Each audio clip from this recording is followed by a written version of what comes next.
Good afternoon and welcome to Las Vegas. Many of you know that I am a Nevadan by birth, and I am today, again, a Las Vegas resident, at least part-time. So welcome to the great Silver State. Before I go any further, I have prepared some remarks and, of course, the obligatory slide or two. I just want to thank the CIS staff.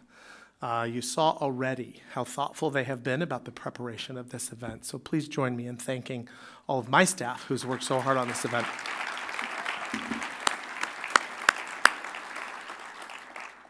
And it is my great honor and privilege to introduce and welcome our National Board Chair, Elaine Nguyen, who is in the front row. She is the grande dame of this organization. She also built the property that you're standing in. So she is an amazing Las Vegas, Nevada story in her own right, and a good friend, not just to me, but to all the kids in this organization. So, speaking of the kids in this organization, if Kevin will let me use the PowerPoint, we'll skip that. My staff knows that I like stories, so I'm going to start with a story, and I will warn you, I will end with a story.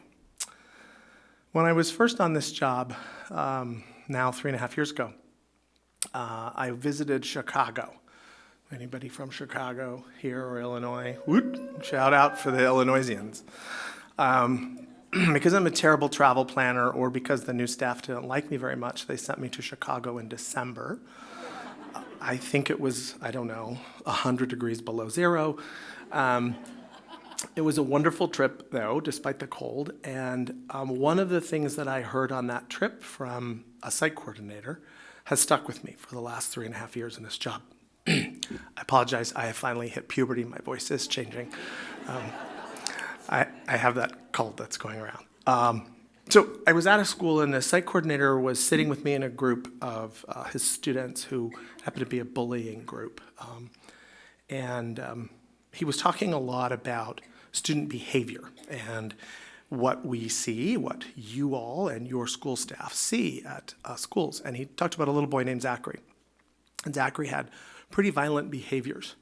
Was always a little challenge for his classroom and for the school. And this young man, a site coordinator, had been working with Zachary for some months and had reported just to me that day that earlier in the teacher's lounge, one of the teachers said, "What is different about this school? The whole school feels different." And they began to talk it through, and they realized that it was Zachary. When Zachary would melt down, because he would, you've seen it yourselves, I've seen it in schools, he would take the whole school with him. He affected the climate, which you're going to hear a lot about this week, and which I'm going to talk with you about, of the whole building. And the teachers realized that by giving the positive behavior reinforcement that Zachary needed, putting him on track, the school was in fact also redirected. That story has stuck with me because it exemplifies for me what you and the school-based staff do. So my daddy would be proud. My daddy was a farmer, and he followed the weather like a fiend. I'm going to talk about weather and climate today. A lot of these slides look like they're about climate change. I promise I'm not making a political statement. I'm trying to use the fact that climate change has become a phrase that we all understand to frame for you what I think you will talk about this week. What you can see up here is the difference between weather and climate. Zachary was weather. He was an incident, an event, but he contributed and therefore caused climate. I see that in every report that comes across my desk in this job. I see that when I visit your schools. I saw it when I was the state superintendent of public instruction here in Nevada. That's the job I had before I had this job. The instances, the barriers, the activity that you see each day, folks, that's weather. Sometimes it's tornadoes and hurricanes, and sometimes it's sun on a beach, or the wind in Las Vegas. We have a lot of wind here. We're very sorry if that arrived when you got here. Sometimes it's good, sometimes it's bad. But all those weather instances, whether they are about a single child or a group of children or the adults in the building, add up to climate. And so this week you're going to hear a lot from our staff about school climate and the role that you play in redirecting individual weather events and helping to create a positive school climate. Heather Clawson, who is, as you know, the Chief Program and Innovation Officer, sat me down and told me what I should say today. My staff is very clear with me about what to say and where to stand. You can relax, I rarely go off script. But what Heather walked me through, I think, was, as always with Heather, really quite brilliant. You sit sort of at the nexus of these two concentric circles, in that space in between them. The circle up there is really about weather. It's the things that go on in your schools. Think for a minute, look at that list. You've seen all those things. You've seen school climate surveys, you've had conversations about school safety, trauma. I'd say all the time I've heard the word trauma more in the last 3.5 years in this job than I did in 54 years of my life prior to this time. That makes me sad, but it also gives me comfort that you are doing what you are doing and that the CIS model is in the hands of people like you. At the same time, nationally, some of these conversations over here are going on. There is a great resurgence in conversations about the whole child, about social, emotional, and academic development. All of those things got swept away during the era of accountability. I was one of those state superintendents who believed in a better test and higher standards. My failures in that job led me to this job because I realized that those things that are in that bubble, what you do all day long, is what is necessary for better academic performance inside a school. So I think the communities in schools, and particularly you as the program staff and the school-based staff in this organization, really hold a unique place. I agree with Heather. You sit in this great nexus. We want you to absorb this week some of the national conversation. We're bringing all kinds of national partners to you to share with you their insights. And we want you to share with them and with our staff and with each other all those instances of weather that you see and how you see leaning in on climate. I've watched my team put together this agenda. It's very exciting. I hope that you will, as Christina said, be able to relax and enjoy that, because I know you, and I know you're all going to work really hard and lean in, and you're going to worry all the time that you're here about what's going on at home and school and what's going on with each of your students or each of your site coordinators. But I hope that you'll lean into it, because this national conversation, my board chair teases me that I always talk about ecosystems. I grew up on a farm, and farming is about an ecosystem. And so I suppose I have some of that in me. None of us is alone. No work that you do with a single student is a one-off.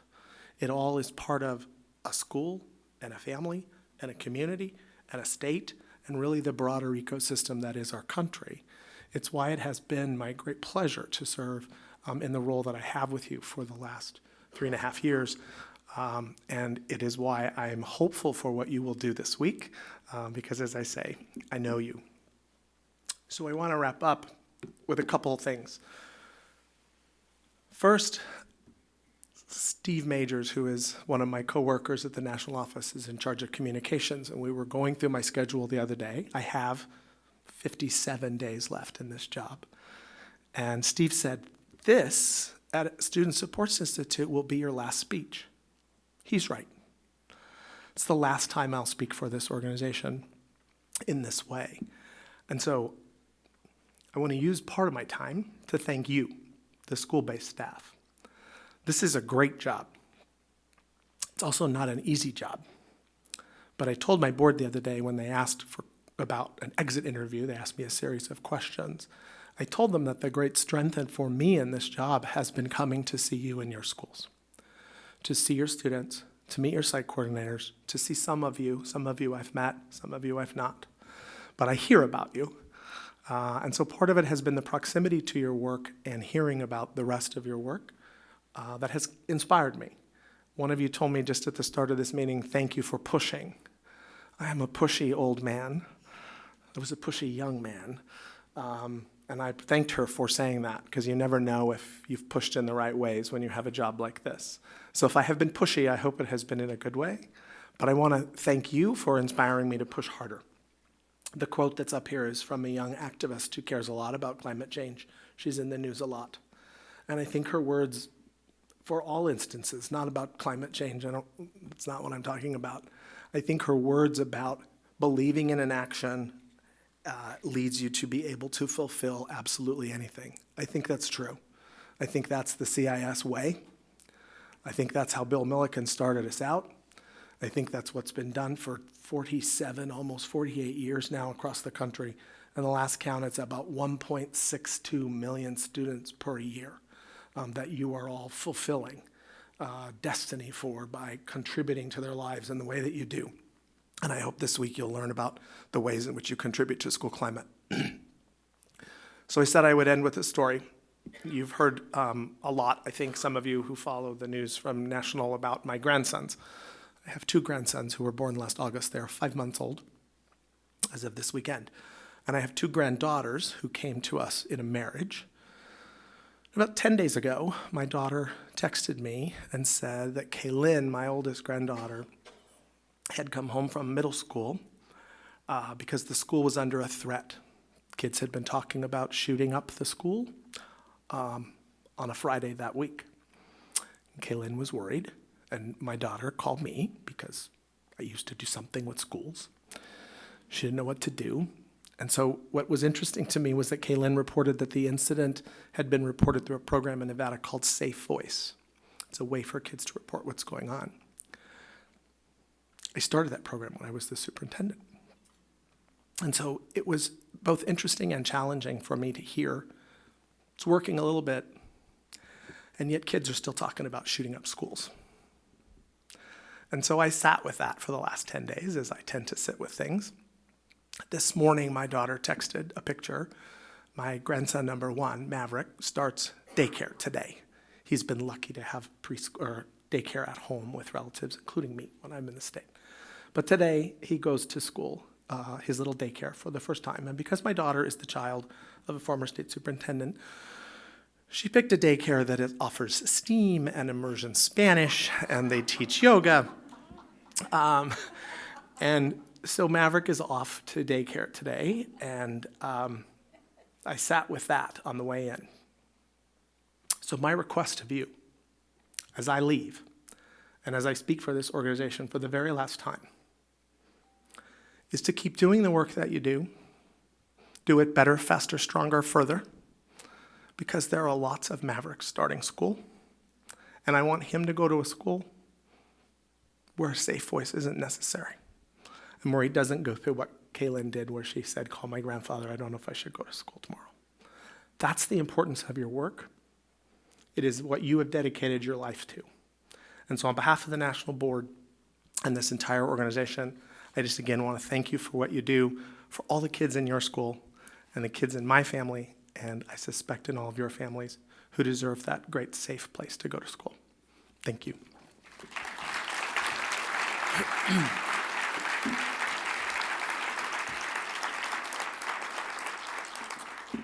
It is now my great pleasure to introduce, and I don't know where they are sitting, there they are, Dr. Heather Clawson and Michael Huang. All right, well, welcome everybody. We're glad to be here with you.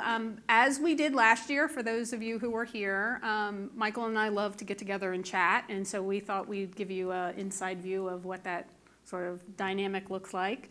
We'll try to keep it calm. But before, part of our purpose is really to help you understand why we're here this week, get you to understand the purpose of Student Supports Institute, for those of you who weren't here last year, and also to give you some highlights of what's to come, so you know what's in store this week, the different sessions, some of the things you're going to learn. So we're going to set some of that context for you. So, Michael, why are we here? Okay, before I dig into that, I just wanted to make an announcement. I have brought on a fancy iPad, which means for all of you who have downloaded the app, in the app, if you pulled it open right now and found this session, the opening session, Defining School Climate, there is a Submit Questions feature. As you send questions our way, I'll work it into conversation with the brain over here. And we'll see if we can make this more of a dialogue as well as sort of framing the conversation for the week. And for the most part, for many of the sessions this week, that will be the directions on how to sort of engage with the group as well. Okay? Sounds good. All right, now, so I already forgot the question. Why are we here? All right, why Student are we Support here? Institute. So Student Supports Institute, I asked her to ask me this question because it's really important to me to remind the group in here why we sort of focused on this group. We are going to grow to about 250 folks reached this week.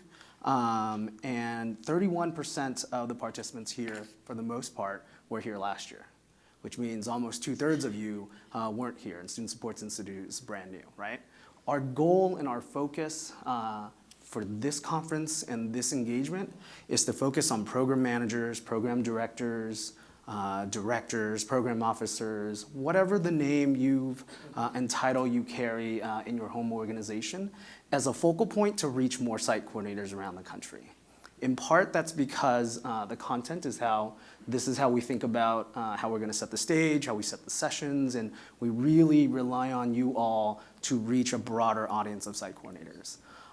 In another part, it's a way for us to focus on program managers, and you'll see how in the constructions of the sessions this week, we add little tidbits to remind you all to focus on yourselves. The team is really intentional about structuring the agenda so that you're not late for the next session as soon as you finish the last session. That there's a wellness room for you all to focus on yourselves and the balance of your work, and different mindful moments like we kicked off. And that's partly because we asked you all to do the same for a broader audience of site coordinators. It's important to us that our biggest sort of core in our family is taken care of, and that's sort of one way we're demonstrating that. That said, Student Supports Institute, as a national office, we aim to be a premier or wonderful technical assistance and training provider for integrated student supports, the CIS model.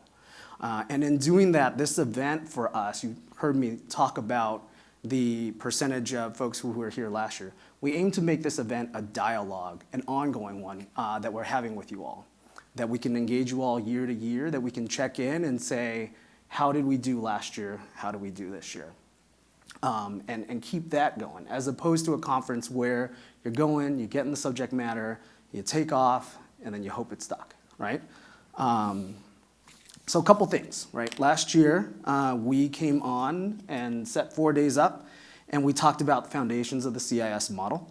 And as a result of that conversation, we put out new program managers' handbooks and CIS 101 resources, which you'll be able to engage in to help us be more consistent with sort of that initial articulation of the CIS model. There's a lot of variation around the network, but the core stays valuable. We also talked about the importance of social emotional development and developmental relationships. And I'm really excited that at least 36 or so, about a third of the network or 20% of the network, adopted some sort of training. And you really took to heart, like, we put this event in February in hopes that it gives you enough time as you get into your summer or onboarding for next year that you can think about which of your colleagues, which of your staff you can reach with this information. We also heard from speakers like David Johns and Yoli Flores, who represented different perspectives and different reminders, asking us to listen to the babies, was David Johns' language, and to focus on center our work on our students, as well as Yoli Flores, which is center our work on equity and why that's important. I invite you all to sort of keep those words and videos alive. They're available on CIS University to look at and share, because I think those were powerful messages last year, and they're powerful messages this year. So that's some of it. Great, and I just want to add that in addition to you all adopting many of the socio-emotional tools that you were exposed to last year and the developmental relationships framework that the SARTs Institute brought to us, we actually, through the evaluation of some of the piloting of those materials, actually saw really impressive outcomes for our students.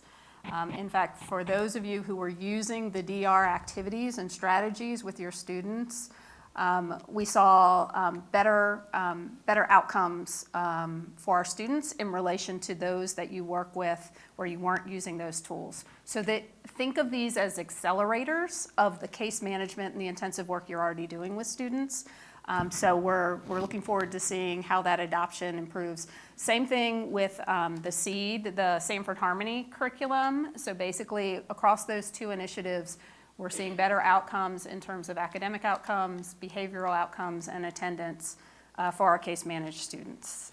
So you'll see those. It's not a coincidence that we're offering workshops in many of these areas again this year to continue to drive home the importance of those resources for the work that we're doing with our students. All right, let's pull up the slides and start grilling Heather. Okay. So, what's school climate? And tell me why that's not just a fancy research term and it really is important. Right, and it's not school climate. It's not climate change and fake news. Okay, so school climate. You heard Dale. I loved his analogies. But really, school climate. It's the quality of the school. You feel it, right? You all are in schools. When you walk into a school, you can feel the school climate. It's the character of the school. It is about the relationships among not just the students, but among the adults in the school, how they interact, how they engage with each other. It's about how schools are open or not, unfortunately, to our families and to our students. How inclusive is our school, are our schools? That is our school climate. Why does it matter? Why is it important? The research is very clear. Don't let anyone tell you that school climate doesn't matter. We're seeing it. There's a reason that with ESSA, many districts are adding school climate as one of their accountability measures because we know it is critical. As you heard Dale say, we can't get to academic success for our students if we don't address the problems with school climate. Our job is often to assess root causes of challenges that our students face. And sadly, oftentimes, many of those root causes are the school climate itself. And frankly, it's often adult challenges and problems that are preventing our students from learning. So it matters. And the good thing is, it's a solvable problem.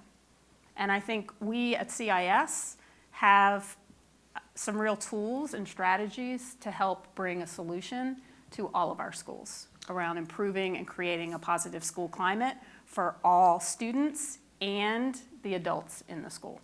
So that's really important to me because school climate feels like something that a principal would want to prioritize, right? And you've centered this whole discussion on us as CIS. So what is CIS's role in impacting school climate, and how might that be different from a principal's role? Great.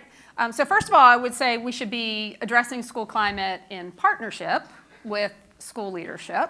I think all of you know that the best way for us to be successful and to achieve our goals is to be in line with and have our school principals and leaders on board with us and working off of the same page. Sometimes that's challenging, but that's why for us, I would say first and foremost, one of our roles is to help our school principals and the other adults in the school understand the work of CIS and help them understand that it is about school climate, right? We do a lot of work with our students in terms of helping to address behavioral challenges. We deal a lot with attendance issues, chronic absenteeism. We're dealing with the socio-emotional needs of our students. These are all things that all the strategies, the things that we're doing to work with our case-managed students are actually improving and impacting the broader school climate. You heard Dale say, it's sort of that one pebble ripple effect. So it is really the work that we are doing with our individual students, whether it's in Tier 2 supports, our small groups, or whether it's through leadership opportunities with our students, helping them develop those coping mechanisms so that they can regulate their emotions, or whether it's us bringing yoga to schools. Dale, we're doing this in our schools where many of you are bringing yoga, we're bringing mindfulness practices, we're bringing rewards and recognition programs to help with behavior.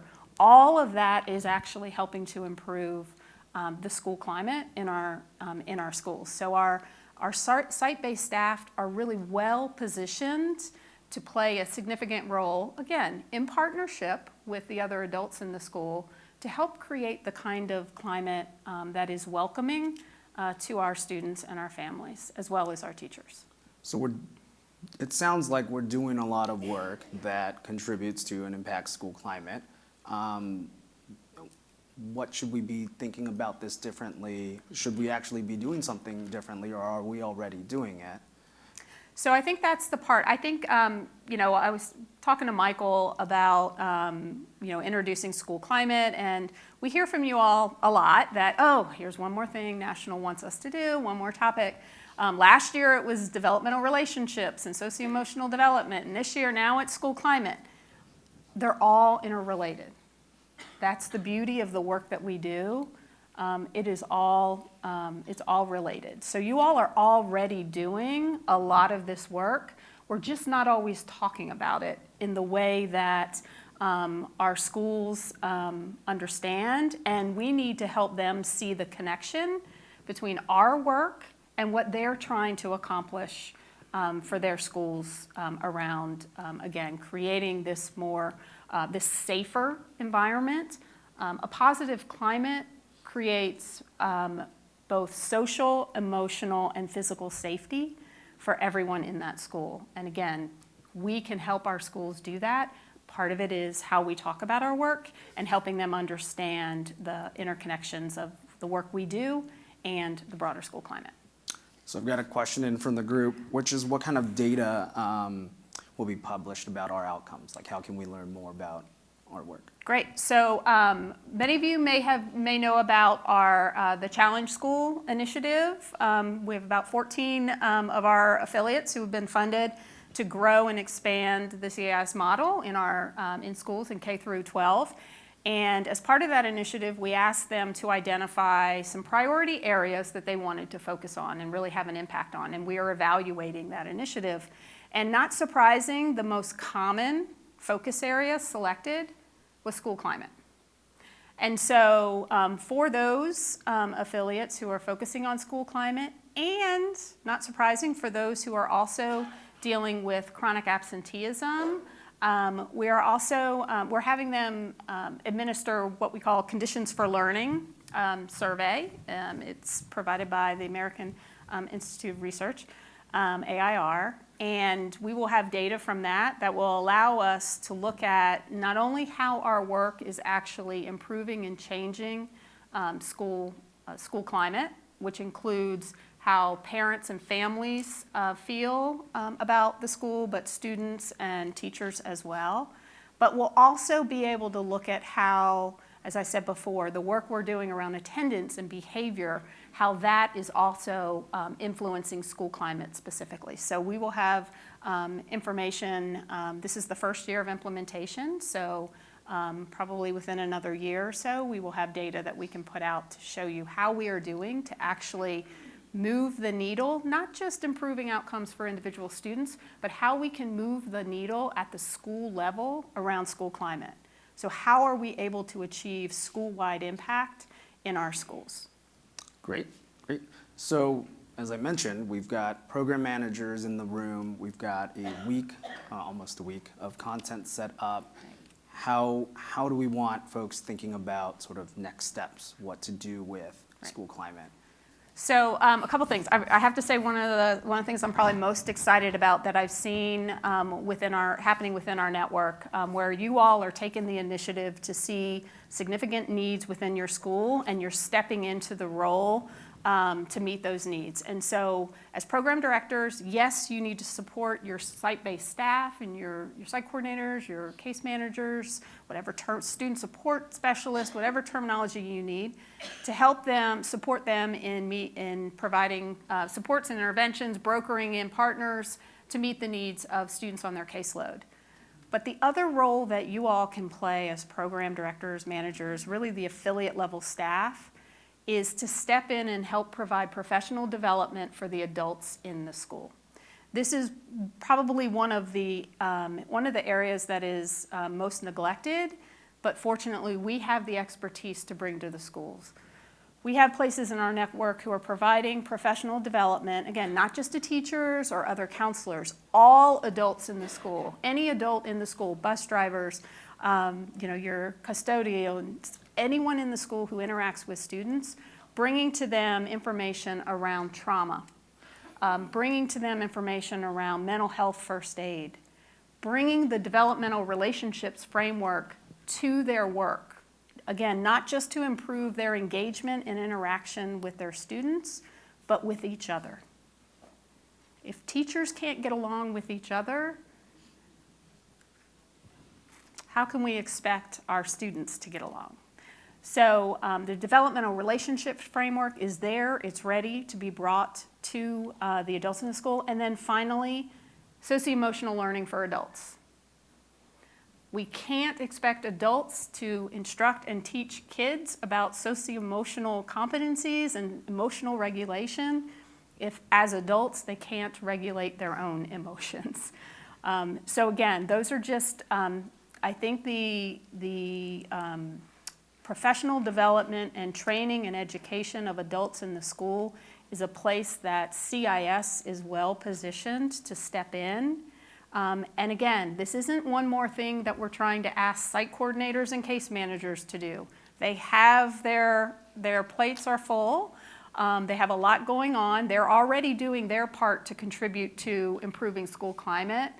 So this is sort of a challenge to our affiliates to think about how, as an organization, and how our program directors can step into this space to help support and create the conditions for success for our students. So let me see if I can anchor that point for a second, because we've got slides up of some of the folks who we've either brought resources in or set things up for this week for folks to learn about. Professional development for teachers or adults in a school, is that something that we magically have to learn and deliver immediately? No. So this week we have one partner that we're excited to have, a new partner, it's the Contentment Foundation. And again, I encourage you, if you can, to go to their session. They are bringing a platform around socio-emotional development, and it's holistic. There's a lot of mindfulness, some great resources, but what's beautiful about their platform is it starts with the adults. And in fact, until the adults go through the training, it will not unlock the resources for the students. So the adults have to learn what these terms mean. They have to practice the strategies for themselves before they can unlock the resources and begin to use them. It's K through 12, so it fits beautifully. So the Contentment Foundation, we also, as I said before, Sanford Harmony is here again to bring their resources. We have a new partner with Sesame Street and Communities who are bringing resources for our families, in particular our families and working with really young kids. So again, we have some great partners there. And one that is not here but we're working on that I want to give you kind of a teaser on that we're really excited about is working with the National School Climate Center. And Jen's sitting right here in front of me from Central Texas and has gone through their program. But we're looking at ongoing professional development, real deep professional development around school climate and even certification in the area of school climate leadership to be able to bring to our network.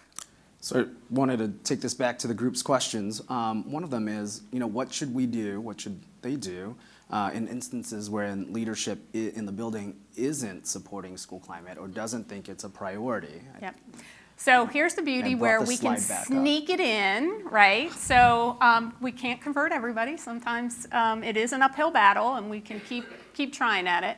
But this is where we're fortunate because they may not recognize school climate or want you to focus there. They'll be like, I want you to work on the kids with behavioral problems, behavioral issues, right? Well, again, it is all connected. We can do our work around improving the behavior of our students. More importantly, we can come in and work with schools, helping them with their behavioral policies, looking at their discipline practices, right? Bringing in restorative justice, restorative practices to the school, principal thinks we're doing our job to address behavioral issues, when in fact, all of those things are practices that actually are improving the school climate, okay? So if you can't get through the school climate pitch with the principal, go the attendance route, go the behavior route, go the socio-emotional, go the trauma route. It is all interrelated, and our work collectively is all helping to improve school climate. So there are always ways in.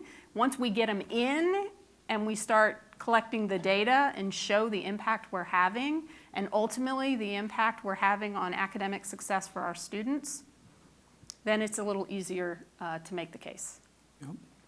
So, I mean, do you want to, I'm going to tee you up with another slide you put together. How can we set the table in a school? Why is that important? Yeah, so just take a minute to read this. I love this quote, and I think it applies to us. I think we're all overwhelmed, and we all have a lot going on, but I'll just read. So there are people that will say, we don't have time for school climate because we have so much on our plate. And my philosophy is school climate is actually the plate that everything else has to go on. Everything we do happens within the context of school climate. So the more we can do to improve school climate, the easier the other work that we're doing will be. Think about a lot of those kids that you have on your that our site coordinators have on their caseloads, those moderate need kids, right? If we do our job to help improve school climate, reducing instances of bullying, making a climate more welcoming so students want to be more engaged, more motivated to learn, feel they have closer relationships, they don't feel isolated. Many of those kids aren't going to need the level of support that we're providing now. All right, 30 seconds. How should we think about goal setting with school climate? Does it become an SEL goal as a standing goal? Is it a ABC goal? Is it interactive? It's a school climate goal.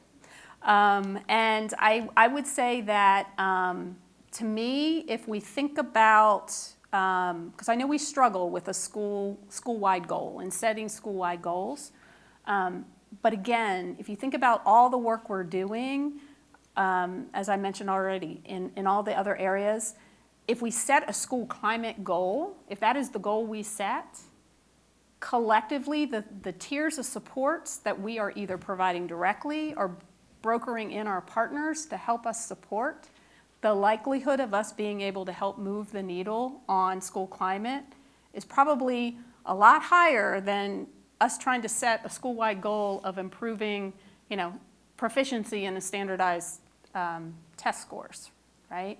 And again, remember, if we address school climate, we're also likely to improve the attendance rates or chronic absenteeism rates in the school, and probably discipline as well. So think of it almost as the umbrella. It's almost the catch-all. If we can address school climate and set that as our goal, everything else we're doing is feeding into that. That's very good. So I am going to bring up the last slide, which I think captured what you were just trying to articulate in terms of everything being interconnected. I will close with, there are a number of questions about the slides we're sharing today that'll show up in the app, whether there are other examples like yoga or mindfulness, whether there are other examples of things that site coordinators and folks can put in place. And I trust that the rest of these sessions and the breakout sessions as well will be a first attempt at answering those questions, not just us from the stage. Yeah, and I would just say, you all here are, as I said, I can't emphasize enough, you're already doing this work. So please use this time to attend the sessions, R&D, rip off and duplicate, gather what you can. That was Linda Harrell from our old state director from North Carolina. That was her favorite saying. But take things back, but more importantly, spend time engaging with each other, sharing your practices, because again, you all are already doing this work.